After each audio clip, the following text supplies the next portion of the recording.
ګوره زمونږ او د تاسو په نیز باندې بندګي دا مونږ چې څه شي ته بندګي یو چې الله تعالی جل جلاله یو امنا او الله جل جلاله سره شرک مکوا بس یو الله امنا په توحید باندې قائم او دائم شه بس اللہ منم اللہ یو منم اللہ جل جلالہ لائق عبادت گڑم معبود یا گڑم برحق مونگو تاسو سوچ دادے چھے بس دادا اللہ جل جلالہ بندگی دا حالانکہ دا سے ندا بندگی دیتا ویل کگی دا بندگی دا چې مونږ او تاسو الہ العالمین ذات یو امنو واحد لا شریک یا امنو معبود برحق یا امنو او دا اغین پس صرف په دې خبره باندې موتا تکیا او نو چې بس ګوندې دا زما اقرار بس دا الله بندگی دا دین مخ کې نور ګوندې څه شي نشتا نه داسې نه بندگی د دې نه پس شروع کیږي دا خو اقرار دی دا کوم شي ته چې ته بندگی وای دا اقرار دی بندگی د دې نه پس شروع کیږي چې دا اقرار نه بیا خو بندگی نشته دا اقرار چې کله انسان وکا د دې نه پس وز د انسان بندگی شروع کوي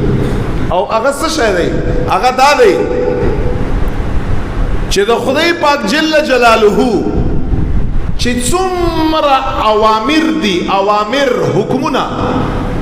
څومره دي که اغا د زما او دستا په طبیعت باندې برابر دی او کنه وی که زما او ستا په خواهش باندې پورا او برابر دی او کنه وی یعنی طبیعت سره زما او دستا میچ وی او کنه وی که په طبیعت باندې برابر وی او کنه وی خو بس شي څومره اوامر حکمونه د رب دي اغه ته سر تسلیمول او د اغا په صحیح طریقه باندې سر ته رسول یو جز د بندګۍ انسان د پاره دام دی اوس علمیت صدا چې کله یو حکم د رب وی جل جلاله مونږ او تاسو ډایرک کړه مونږ دی اول یا ګورو چې آیا زما طبیعت سره موافق دیم او کنا زما خواهش سره برابر دیم او کنا مال خوند راکی کنه راکی کماو تعالی خوند راکاو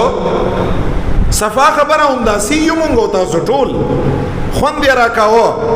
طبیعت سره برابرو په طبیعت باندې ګران نو تکلیف یې نه راکاو بس دا حکم دی او ډیر خیسته حکم دی ما او تا بکړی خو که په ظاهر باندې د رب یو حکم د زما او د ستا په طبیعت باندې لږ دروند وي لږ سخت وي ما او ستا چرته د دغه حکم تعمیل نه دی کړی بیا مونږ تاسو منځونه کوو څلور دا یو مونږ ما او ستا په طبیعت باندې لږ ګران دی خوب پاتې کیږي خوب نه څنګه را پاتې نو څلور منځونه کوو دا زکات ورکول لږ زما او ستا د طبیعت داسې خلاف غوندي دا پیسې خلکو له څنګه ورکوي دا خو ډېر خوږ څیز دی ځکه علما دی ځان دپاره نه ارتي کوم یو انسان چې صدقه ورکولی شي نفلي هغه زکات هم بیا ورکولی شي ځکه د صدقې یو فضیلت دام دی چې هغه ستا د زکات ادایګۍ ته برابري دا ټریننګ دی انسان چې یو نفلی صدقه انسان کولی شي نو ولی فرضی صدقه به بیا انسان چې هغه زکات ته هغه باندې شي کولی به شي هغه بیا ورته بیخي آسان دی ځکه علما فرمایي صدقه او خیرات د انسان لپاره ډیر بهتر چیز دی خو دلته تاسو وایي چې مولانا صاحب ځان لپاره خبر وکړو موږ ځان لپاره دا خبر نه تاسو ته دا خبرې کړو غریبانانو فقراو له جماعت نه بهر خلکو لور کړی دا مرته وایم خو ور کړی کنه زړم خپل نه پشي او بانا مونږ ګرځوي وي چې دوی داسي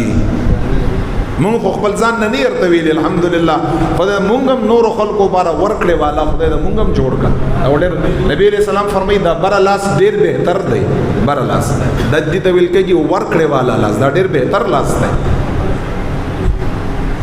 چل بس د کوي په نوافل باندې نو فرض بار د بیزي آسان بهیر د خدای پاک ټول اوامر به منی ټول به منی او چې څومره منهیات دي منهیات څه دي چې څومره شیانونه الله جل جلاله منع فرمایلی یا ډایرک په قران کې او یا انډایرک د حضور علیه الصلاۃ والسلام مبارک په ذریعہ باندې چې هغه د احادیث خو چې د رب جل جلاله څومره منهیات دي منهیات ویل کېږي ممنوعات هغه شیان چې ما او تا رب هغې نه منع کړي یو که د زما او د ستا په طبیعت خلاف وي او که نه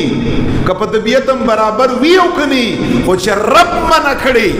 کامل بندگی یہی دی تا دا بندگی دا چې ته د رب امر اومنې او ته د رب منې ته څه ووایې من ورته ووایې او خپل ځان ترې نه وساتې